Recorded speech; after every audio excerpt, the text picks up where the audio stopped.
and welcome to the Inside Public Accounting podcast. I'm Chelsea Summers, Executive Director of Inside Public Accounting, and today I have a guest who's doing things a little bit differently. And I'm excited about this conversation because it connects to so many of the themes that we have been covering this season. The talent pipeline, how firms are positioning themselves, and what it actually means to build a sustainable practice in today's environment.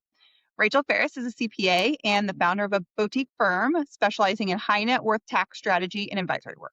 She is recognized as a Forbes Top 200 CPA, a Forbes Top 50 in state, and was recently named a CPA Practice Advisor 40 Under 40 honoree. She started her career at a Big Four, focusing on mergers and acquisitions, and has since built her own firm with a very clear and intentional niche. She serves high net worth individuals and entrepreneurs with complex tax needs, including Puerto Rico's Act 60 incentives. And she didn't stop there. Rachel's also the founder of TaxStack AI, a business focused on helping small and mid-sized firms adopt AI using custom solutions that help to make new technology feel practical and also revenue generating rather than just in the theoretical. Rachel also works with Becker Professional Development, working on developing curriculum and instructing. She's someone who's really rethinking the profession from the inside out. Rachel, welcome to the podcast. Thank you so much for having me, Chelsea. I'm really excited to talk today. Yeah. So you have made a very deliberate choice to go deep in a specific niche. Those high net worth clients, the Act 60 strategy, and complex compliance. So a lot of firm leaders talk about specialization, but they really struggle to commit to it. What made you willing to narrow your focus that much, and what happened when you did? Yeah, well, I realized I couldn't do everything. I think that's a hard thing to admit for a lot of people, but I realized I was a one-woman show for the most part, right? And I couldn't handle everything that people were throwing my way. It was causing issues in my personal life. I was feeling stressed. I felt like work was taking over every ounce of my being. And, I really do love work, but that's not entirely who I am, right? And so because of that, I really wanted to focus where I could not only provide the most value for my clients, but also get the most time value back in my own life. And so I decided to focus. Obviously, there's pushback, there's a lot of experimentation. I always like to say it's not plan A, it's not plan B, it's another iteration down the road, especially when you're finding a specific focus that you're really going into. Overall, though, through time, I found it was a really positive reception because when someone's looking for a specific service and they resonate with you specifically, that client bond is so much stronger than if they can shop around and they can find it from any other accountant on the block or any other financial advisor. And so, because of that, I've been able to really build deep relationships with the people that I work with. I mean, they comment on my LinkedIn posts. They are so excited when they see me doing well because they see themselves as a direct buy in to that process versus just seeing themselves as another number because I'm a generalist. So it's been a really positive experience. That's so interesting. And you've written a lot about how trying to serve everyone can create some invisible friction in a firm. So it's got inconsistent delivery, diluted messaging, operational complexity. So for managing partners at larger firms who really feel locked into being generalists by their existing client base, what's a practical first step towards specialization? Yeah, so I actually started being selective about new clients that I took on. I think that's the easiest way to start. I think it's overwhelming. I need to get rid of all my clients at once. We're going to cull everyone, right?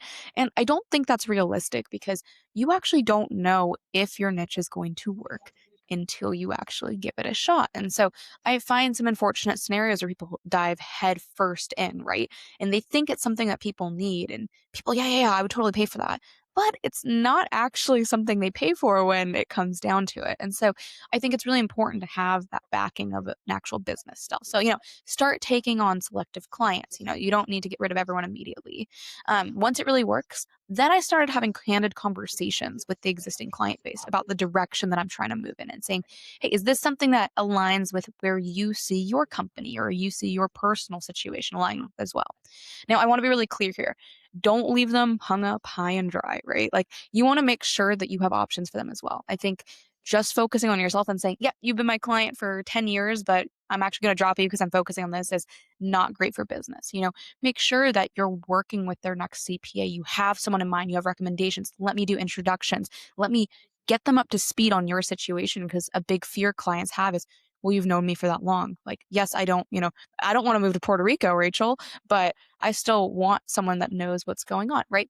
You want to make sure you're able to pass that knowledge and learned experience onto someone else. And just because you're pivoting doesn't mean your clients always need to pivot with you, but it does mean that you need to provide them with other options. So I think that's a really good way to, again, I think a big messaging thing here is people first, focusing on people first and focusing on making small steps. It's not an overnight change. This could take you a couple years, but it's important to stay true to it. I think a lot of people say they're going to specialize, and then it's 4 years down the road and, they're still keeping that on. You need to make tangible steps, set benchmarks for yourself. By this time next year, if my revenue with my specialized clients has hit this amount, I am going to phase out X% of my generalist clients. Like, come up with different ways that you can hold yourself accountable so it doesn't always just seem like you're pushing it to a future date to deal with. When you're describing that, I almost feel like it's a snowball. You start with a couple steps and then it goes a little bit farther. And then I'm sure as you get deeper into that niche, you're getting more referrals and that snowball is growing and growing until next thing you know, you have a giant snowball of the incredible firm that you've created. 100%. That is a really great way to see it. And I think it's a great way for it to feel less risky. I think people are afraid to dive into such a niche, right? But if you can see success, right, and you can see it opening up and that there's more possibility and you're getting more people coming in, and maybe you don't even have capacity. Like, our firm doesn't even have capacity for new clients right now, right? That shows that you've hit on something that's actually working. And once you kind of get to that spot, then you don't have to worry about the general stuff as much and you can do something you're passionate about. I'm going to throw in an extra thing here. I think your niche should be something that you're passionate about, that you actually find interesting. I think, again, sometimes people get stuck in a specialization because, well, I just happen to do a lot of nonprofits. Like, it just falls into my lap. It's just what's happening. Well, that's really great if you love it, right? But if that's the work you dread doing, that's not something I think you should focus in, even if that's naturally what's come into your lap. When you're doing it day in and day out, you need to make sure you actually enjoy that process of it, not just because it fell in your lap and it was like, well, there's no one else to do it, right? Make sure you actually find interest in it because you're going to be doing that for a long time. Yeah, that makes sense. So I want to talk a little bit about the talent pipeline. The data we look at IPA, it paints a sobering picture of the pipeline.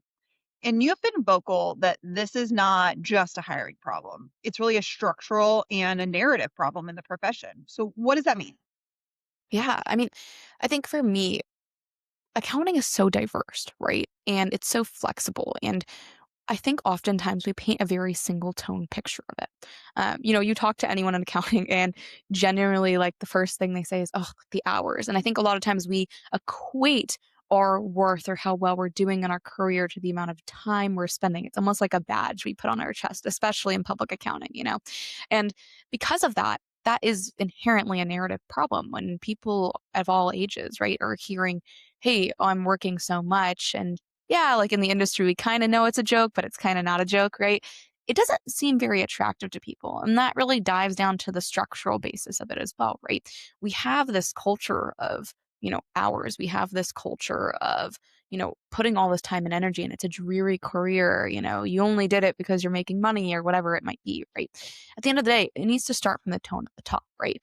If we have leaders that are pushing that narrative and we have systems that push that same narrative, that aren't actually fostering a culture of flexibility, cooperation, diversity, then how do you expect people to feel attracted to that? A lot of times people, I hear things, oh, they're being poached by investment banking. It's a pay issue. It's a this issue. It's a that issue. They want more PTO. It's not a single issue. It is a structural issue at the base. It's a systemic issue. And those are kind of band-aid issues that come out of that systemic issue. So just because all of a sudden, pay has increased, right? Well, I mean, I don't think proportionally the amount of people interested in accounting has increased. That would probably be my guess, right? And so you have to start looking at things as like, yeah, maybe that's what they're telling you the issue is, but it's a lot deeper than that. We have so many subconscious things that we think of when we think of accounting that we really need to start reframing.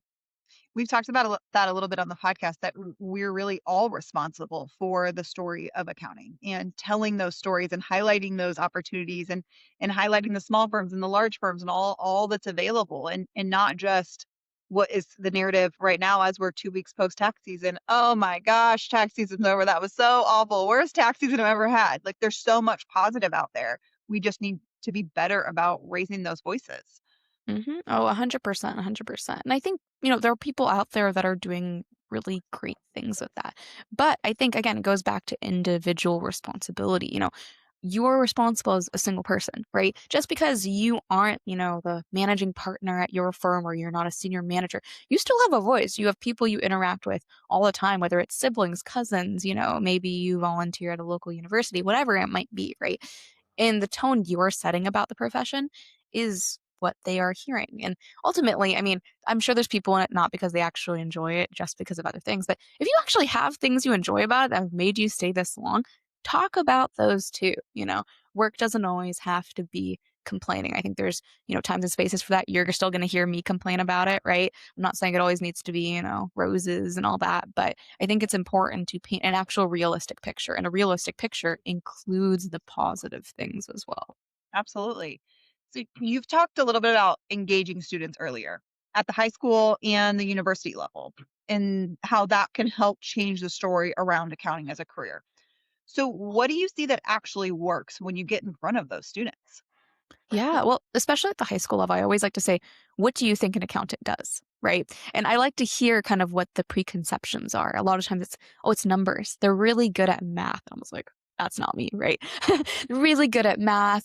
They sit behind a computer all day. Like they're old, right? And they're not very social. And I think those are a lot of the sentiments I get. So then I try to use that preconceived notion to talk about what it actually looks like. So I think telling personal stories and being real about it is important. I tend to walk people through what my career has looked like and the opportunities it's provided me and why I actually really like it because it's giving me the flexibility to eventually have a family or I even say I'm here talking to you on a school day. Like who else has the flexibility where I can just drop off, right? And tell my clients, I'll get back to you tomorrow because I'm here with you presently. And so because of that, being really candid about the whole experience and talking about what got me interested and what got me to stay, talking about I'm actually really bad at math. I am actually sitting behind a computer less than you'd actually think. Talking about what that actually looks like, I think is really important. And then also showing different career options. I love to run little like case studies and simulations talking about like, hey, this is a business and all these people have these different, characteristics and different job functions. Like which one of these do you think accounting plays into? And you'd be shocked at how many of those roles people actually have an accounting background, or even giving examples of big CEOs out there and big name people. And I'm like, fun fact, they were actually an accountant. That was where they got their start. And so when you start opening it up and you show how it's really the language of business, people get a lot more excited when they don't think it's just a traditional pathway of, hey, you're filing tax returns or auditing a company. Yes, it looks like that for a lot of people, but it doesn't have to if you don't want it to. So I think that's something that kids are really relating to. And I've even had some people reach out to me saying they decided to concentrate on it in university because of what they heard from me. And that sounded like a lifestyle that they wanted to live as well. Well, how powerful is that? I think as firms are pushing into more advisory, that sitting behind a computer running numbers, doing tax returns, I mean, we're going to need less and less individuals.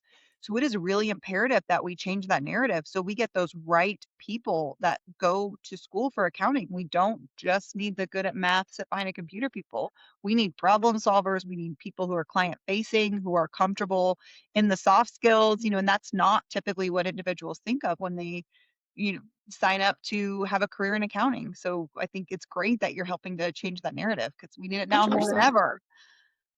Yeah, I mean, even at the education level too, right? I think some schools have gotten up to speed with what they're teaching, but I think oftentimes you do need to learn the fundamentals, right? But it's only learning the fundamentals at a university level. And so even kids, once you get them in the door to study accounting, they're like, this is so boring. Like we're not doing anything that I find interesting. And I've slowly found like my old university, they're actually adding in things that we use. Like, hey, we're gonna learn Ultrix. We're gonna learn some cool like Tableau. We're gonna learn new technologies that makes it feel more applicable and feel more relevant to young people that are using technology. And so I also think that's a really important thing. Education needs to step up as well. People use that as a trial almost for what a profession looks like. And unfortunately, I think a lot of times, we focus too much on meeting those hour counts. And, there's some good changes that are happening around that. But in general, I think that, it doesn't frame accounting of what you're actually doing in person. I think, you know, I don't think I did too much in university that exactly mimics what I do today. So that is also as important. We know many of you listen to this podcast on the go, driving to work, working out, even doing chores. Now you can get CPE credit for that time.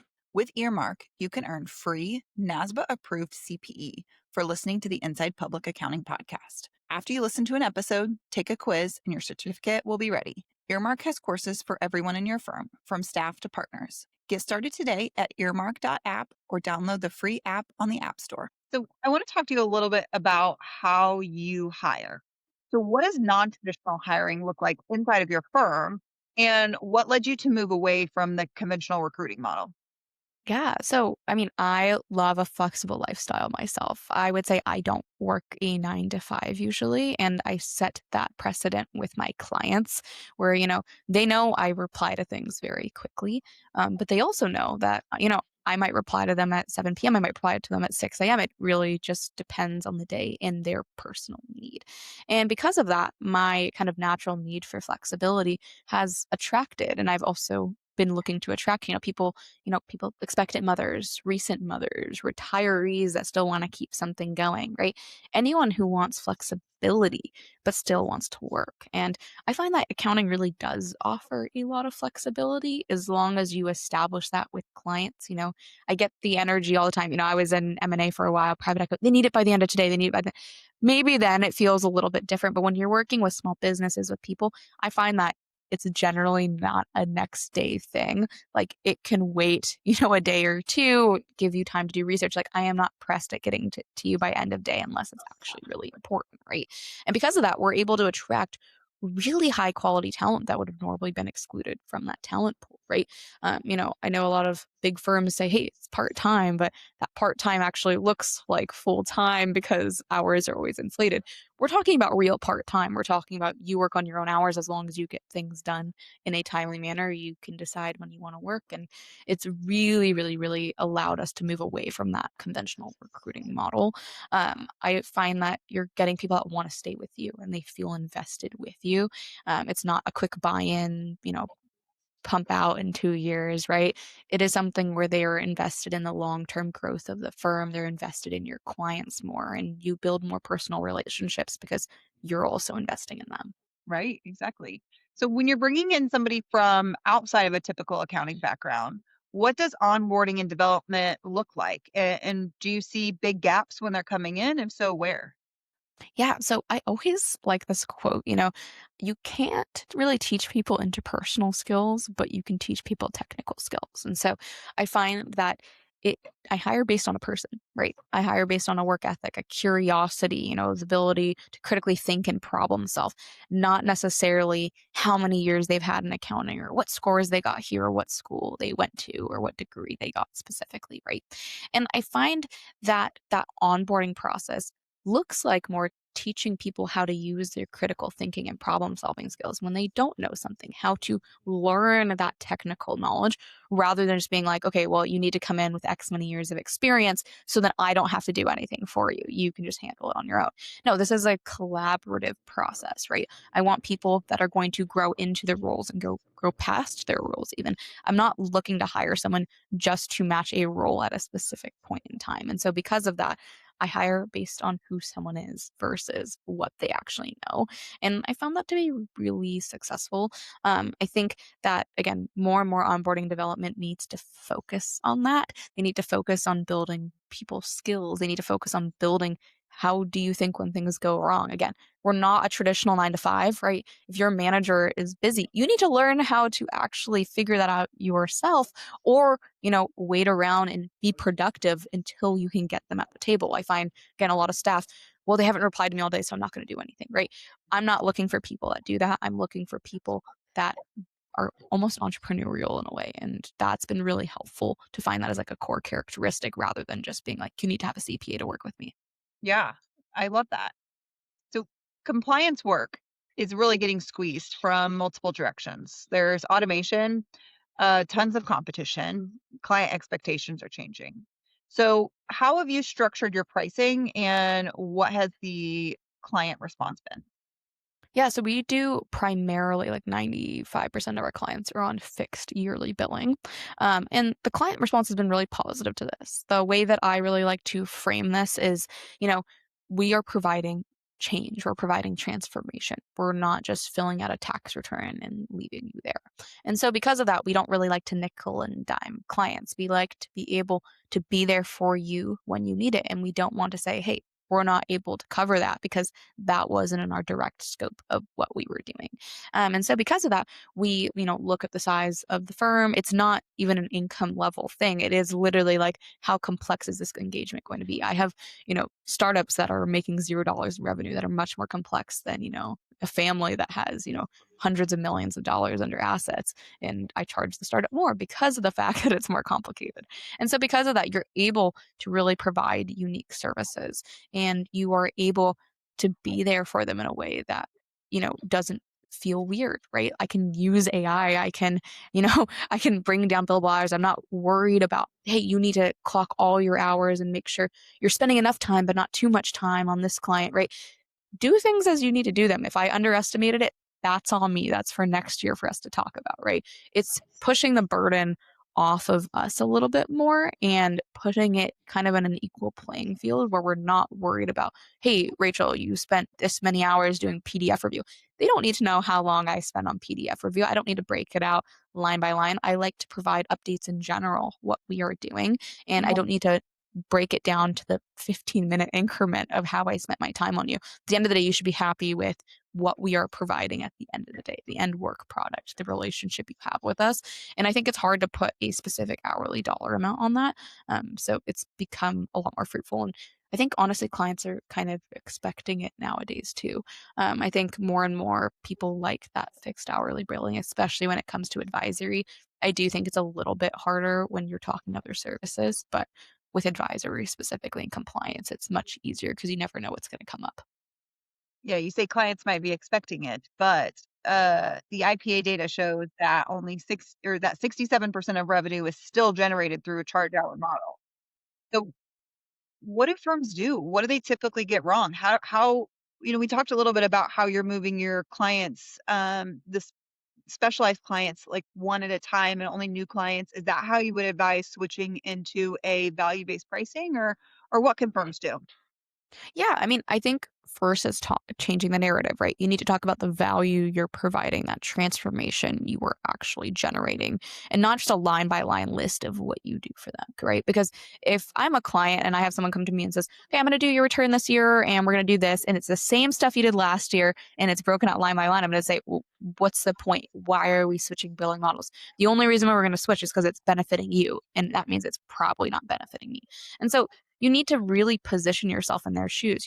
Why does it benefit them? Is it more flexibility? Can we assist in more areas? Is it so we're not nickel and diming them? Like, what does that actually look like for you, and why are you making this change? You really need to explain that why. I always like to start with, this is the package that we offer on a general basis, but every client is different. And talking about how this is more actually individualized than doing an hourly basis type of thing. When it comes to actually bringing clients into that, doing fixed billing, again, start with new clients. And then after that, I usually like to have conversations with existing clients about, hey, this year, we did these things outside of, our general realm of what we would do. Like, this is actually what it would have costed you if we did do things on an hour or fixed basis versus an hourly basis. And hey, we're trying to be more accurate, we're bringing AI tools in XYZ, right? This is what the work's actually going to look like now. Here are additional services we are now going to be able to provide for you. You know, open things up to them, and I find that people are very receptive to that. I think the pushback is less from clients. You talk about that percentage of firms that are actually offering that. I think the pushback is actually, from what I've been hearing anyways, more on the firm side. Again, we attach a lot of our worth to the hour. Mhm.